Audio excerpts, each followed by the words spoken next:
bucknuts.com again. Safe to say you're going to be more involved with the offense than Coach Tressel was with the defense? Because he sometimes went out of his way to say he's not involved with the defense at all.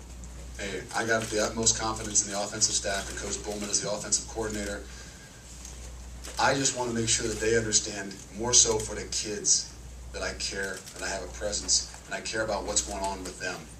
It's not about me calling a play or asking to do something different. It's just going to be about to make sure that the kids understand that I'm all with them. I'm not just a defensive guy. I'm not just working with the linebackers. I'm here for everybody. To the left again. Doug Landry, Cleveland Plain Dealer. Luke, it sounds sort of unusual that you wouldn't have had more interaction with Terrell as your 3-year starting quarterback before he made a decision to leave the program. Why didn't you have more conversations with him? Again, everything happened kind of fast in the way in which it was. He tried to contact me, and just the situation didn't work out that we got a chance to sit down and talk. But again, when I do talk to him, I will encourage him. I will say we wish you well in your endeavors and continue to encourage him to finish his degree. Do you think it's better for the program that he did leave? Each and every year we lose kids.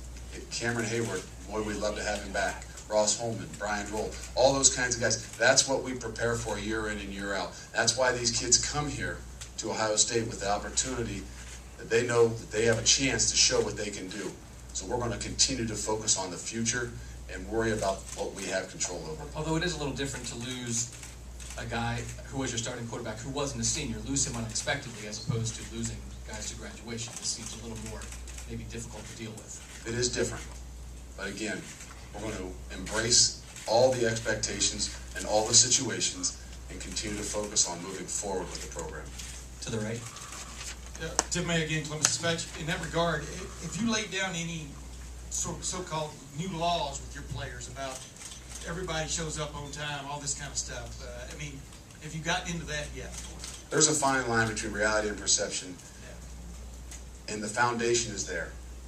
I just want to assure you of that. We're going to continue to grow on the foundation and focus on our areas that we think we can get better in, and that's the most important thing. We have not had that opportunity to even really truly have a team meeting where we can sit down and all be together, but we're looking forward to it. Another thing, I read a story right after you got hired, right after this change was made. Pat Fitzgerald said he was told by Joe Pa to write head coach on his mirror in the morning and look at it and understand that. What has changed dramatically for you from going from where you were to this situation now, Luke, from the standpoint of telling everybody what to do as opposed to linebackers? Well, it is a unique situation, and I don't think it would be possible if it wasn't for the type of staff you have. To have those guys in place that have been here, that understand the situation, that have that all-in mentality, it didn't take much. That was the most unique thing. To be able to sit there with them that day without having any prior idea of what was going on or any time to prepare to talk to them, and to be able to see how they responded and the support of which they had, it was unbelievable. To the left here. Luke, Rusty Miller from AP. You talk about perception or reality. Obviously, the perception is out there that in light of the coach leaving, being forced to resign, and also the quarterback leaving, that there are inherent problems here. There might be a culture of problems with NCAA violations. Can you contrast that perception, which may be out there, with what the reality is in terms of what went on a daily basis for these last 10 years you've been here in terms of NCAA and what was done and not done? Our compliance office does an unbelievable job, and we continue, and we're going to continue to educate our kids consistently. Now, can we get better? We're finding ways every day that we can get better, whether it's through monitoring, whether it's through more consistency. That's the trick to the whole thing. Do I know of any different ways yet? No. Like I said, it's going to be a thorough and methodical process here, but I can promise you that we're going to get better at what we do. To the right. Luke Roballer, Dispatch. I guess with you, the great unknown is game management. What are you going to draw upon in terms of that when that day comes? What are you going to find about the X's and O's and that type of thing with philosophy? Well, I think the most important thing that even the advice I've been given so far is to stay with your strengths. And yes, I will be obviously much more involved defensively than I will offensively. But again, I don't want, the most important thing is I don't want the coaches on the offensive side of the ball or the players on the offensive side of the ball to think I don't care every bit as much about them as I do about the special teams, as I do about the defense. I'm going to interrupt just for one moment. We'll let you continue and ask Luke a few more questions. But once he's through, I just want everyone to know we do have some guests here with us, and they're certainly available to speak with you. We've got from our coaching staff, Jim Haycock is here, Tabor Johnson is here, Paul Haynes is here, Stan Drayton is here, Bob Tucker, our operations guy, is here. All of these guys have been with Luke for many, many years. A couple of Luke's former players are here. Mike Vrabel's in the back, Ryan Miller's in the back, Jerry Rodzinski's in the back. Bobby Carpenter, who played under Coach Fickell, is also here. So I just wanted people to be aware that those folks were at the press conference today. I think we're on the left here now. Thomas Bradley from the Lantern. Luke, obviously you're a defensive-oriented guy, and you talked about how you might be minimally involved in the offense. What would your offensive game plan be for next year? We are going to play to our strengths. That's what we do each and every year. It's not much different defensively. If we have three tailbacks, maybe three tailbacks will be out there. But we all know that we're going to play to our strengths, and we'll find out what those strengths are come fall camp. To the right, the back. Hey Luke, Dave Metzel, 610 WTVN. Just one other question on Coach Tressel. Do you feel like he should have resigned as the head football coach at Ohio State? Again, that's not something that I really want to get into.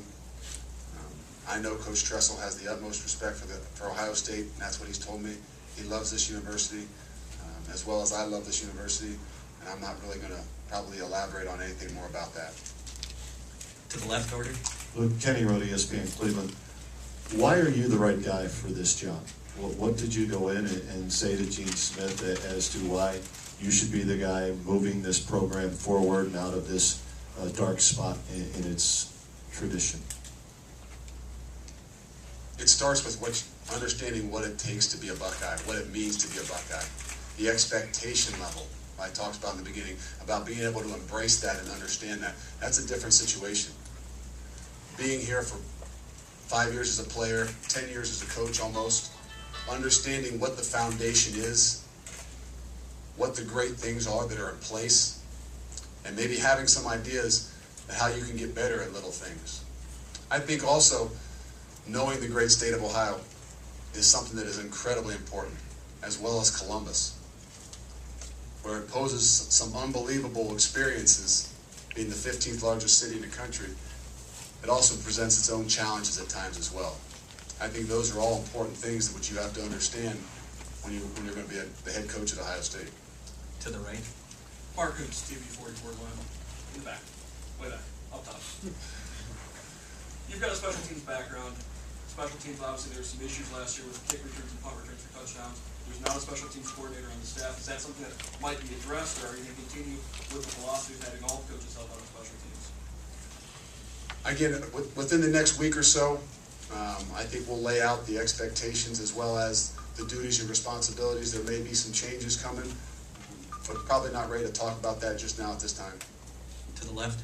Luke, Mark Schwab, 19 Action News in Cleveland. When it comes to Michigan, do you see that game as another Big Ten game that obviously you have to work hard and prepare for, or is that special? Our guys will know about November 26th, I promise you that. Okay, we'll stay to the left here, and we'll go just a couple more minutes then. Doug Landry from the Plain Dealer. Luke, I think a lot of people figured you would be a head coach at some point in your career. You saw that coming. But do you feel like you're completely ready now, or do you really think that another couple of years of doing what you were doing would help prepare you for to be a head coach?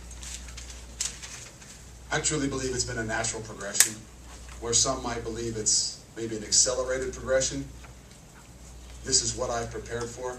Almost 15 years now to have this goal in mind, to be able to go out, and I've had a lot of different responsibilities, whether it was special teams, defense. Haven't had as much on the offensive side of the ball, but I spent a lot of time even having to travel to sit down with different coaches and do different things, spend time with professional coaches just to understand their different sides of the things, all with the goal in mind of preparing myself to be a head coach.